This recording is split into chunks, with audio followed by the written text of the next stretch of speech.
मैं डॉक्टर हरिश्चंद्र, सहाचार्य हिंदी, राजकीय कन्या महाविद्यालय कोटपुतली पूर्व में आपको एक महत्वपूर्ण व्याख्या साहित्य जन समूह के हृदय का विकास में आपको बताया गया था।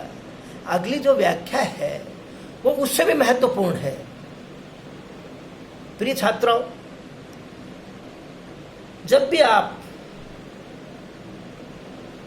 गद्य को पढ़ते हैं, और गद्य में भी क्या है कि निबंध को पढ़ते हैं, तो उसको सबसे पहले संपूर्ण पाठ को पढ़ के उसमें से महत्वपूर्ण जो चीजें हैं वो आपको क्या है, याद करना जरूरी है। तो आपको आज जो व्याख्या है वो है, मनुष्य के संबंध में इस अनुल्लंघनीय प्राकृतिक नियम का अनुसरण प्रत्येक देश का साहित्य भी करता है से लेके क्या है, पर साहित्य के अनुशीलन से कौम के सब समय समय का अभ्यांतरिक भाव हमें परिपुष्ट हो सकता है। अनुशीलन होता है नियमित अध्ययन, गंभीर अभ्यास, अभ्यांतरिक होता है अंदर होने वाला। देखिए यहां पर क्या है, कवि क्या कहना चाहता है, वो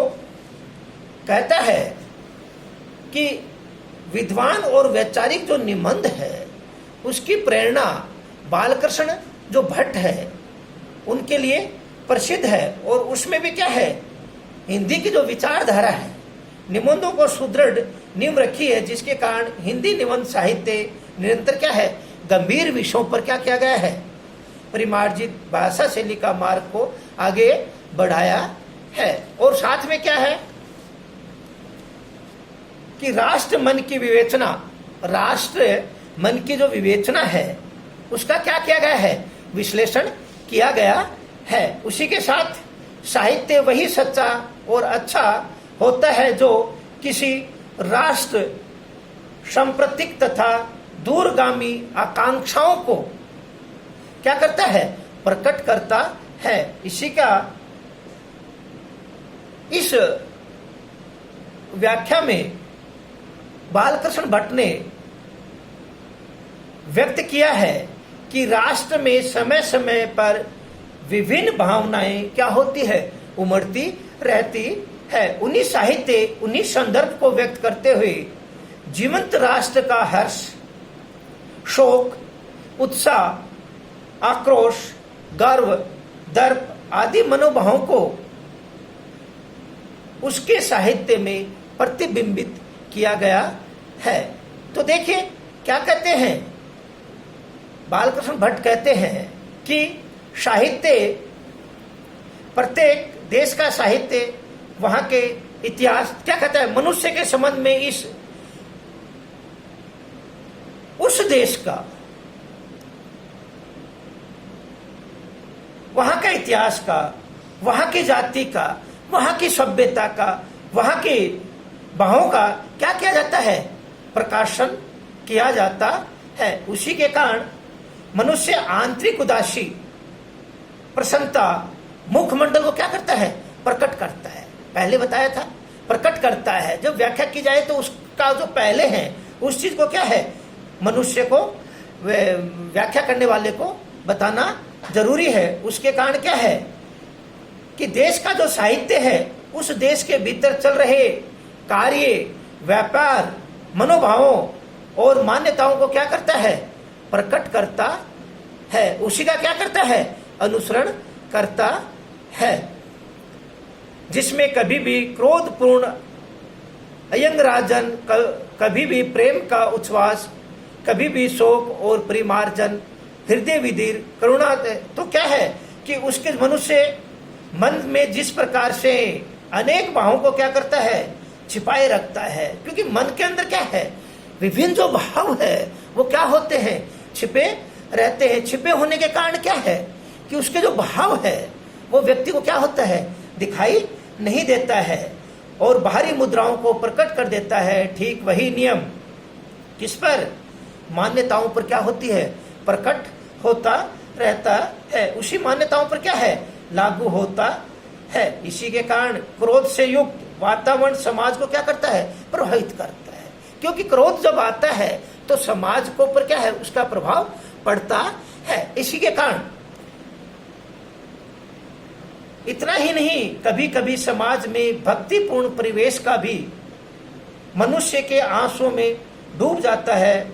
उनके चित्त में कभी कभी उसके चित्त में अत्यंत करुणाद्रय परिस्थिति में पड़ सकता है, मनुष्य के आंसुओं में डूब जाता है।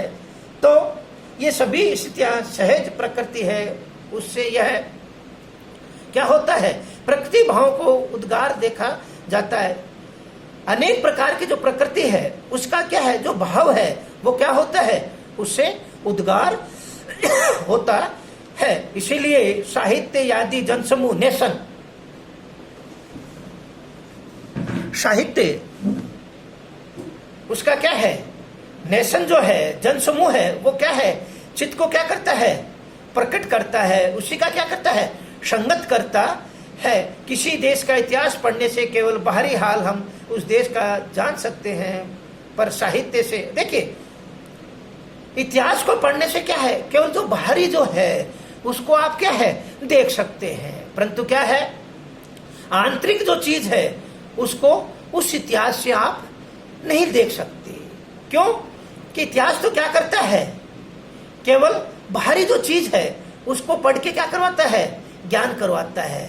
देश का जान सकते हैं, केवल देश को पहचान सकते हैं, जान सकते हैं, देख सकते हैं, परंतु क्या है, पर साहित्य के अनुशीलन से कौम के सब समय समय के अविरक्त भाव हमें प्रकट। और क्या होता है, साहित्य जो है, साहित्य के कारण संपूर्ण जो मान्यताएं हैं, धारणाएं जो हैं, वो क्या होती है, उसमें दिखाई देती है। उसी प्रकार से देश का क्या है, स्वरूप जो है, उसकी जो स्थिति है, उससे क्या होता है, उसकी जो धारणाएं हैं, उसकी जो मान्यताएं हैं, वो क्या होती है, उसके कारण क्या होता है, बदली जाती है। साहित्य से क्या होती है, ये संपूर्ण चीजें क्या होती है, बदली जाती है। देश में आए इस परिवर्तन का प्रभाव उसके साहित्य में देखा जा सकता है, परंतु इतिहास में ये चीज देखी नहीं जाती है। हिंदी साहित्य के इतिहास का अध्ययन कर हम इस निष्कर्ष को प्रत्यक्ष देखा जा सकता है। इतिहास के प्रारंभ में आदिकाल में हम वीरता और पौरुष का ओंकार सुनते हैं, परंतु क्या है, उसके बाद भक्ति, मंदाग्नि, संपूर्ण जो साहित्य है वो क्या होता है, दिखाई देता है। और समय समय पर क्या होता है, अंदर होने वाली जो क्रिया है, भाव जो है, वो क्या होता है, साहित्य में दिखाई देता है। उस साहित्य के कारण क्या है, नियमित अध्ययन, गंभीर अभ्यास के कारण ही उस चीज को क्या किया जाता है, देखा जाता है। उसी के कारण क्या है, जो आंतरिक जो है मनोभाव जो है, देश के मनोभावों को देखते रहते हैं और सच्चे स्वरूप से साहित्य के अंतर्गत देखने को ही मिलता है। कि जब तक क्या है, साहित्य के अंतर्गत आप नहीं जाएंगे, ये चीज नहीं देखेंगे, तो क्या है कि आपको वो चीज दिखाई नहीं देगी। क्यों, इसी से क्या है, नियम के आधार पर ही साहित्य के जन समूह का हृदय क्या होता है, विशाल होता है, जिसके कारण क्या है, जीवन चित्र उसको दिखाई देते हैं। इसी के कारण क्या है, जो साहित्य का जो जन समूह है, नेशन जो है, वो क्या है, चित्त का चित्रपट कहा जाता है। चित्त जो है, मन है, उसी का क्या कहा जाता है, चित्रपट कहा जाता है। सब एकदम दिखाई देने वाली चीज होती है। इसी से क्या है कि बालकृष्ण जो भट्ट है वो क्या है, कहना चाहते हैं कि इसमें क्या है कि व्यक्ति मानवता की जो है, मानवता की जो चीज है उस पर उन्होंने क्या लगाई है, मोहर लगाई है, उसकी विशेषता है। और साथ में क्या है, भाषा की परिष्कृत है, प्रभावमयी है और तत्सम गर्भित है, जिससे क्या है कि एक से एक शब्द का भाव और जो विचार है का क्या होता है, संयोग है, मिलाया है। इसी के कारण उसके कथन को क्या है, अधिक ग्राह्य बन जाता है। इसके कारण ही एक मनोवैज्ञानिक सत्य भी व्यक्ति का क्या होता है, व्यक्तित्व जो है उनका अनुल्लंघनीय परिमार्जनित करुणा आदि क्या है, समासरित शब्दावली का, भाषा का उत्कृष्ट प्रयोग किया गया है। जय हिंद, जय भारत।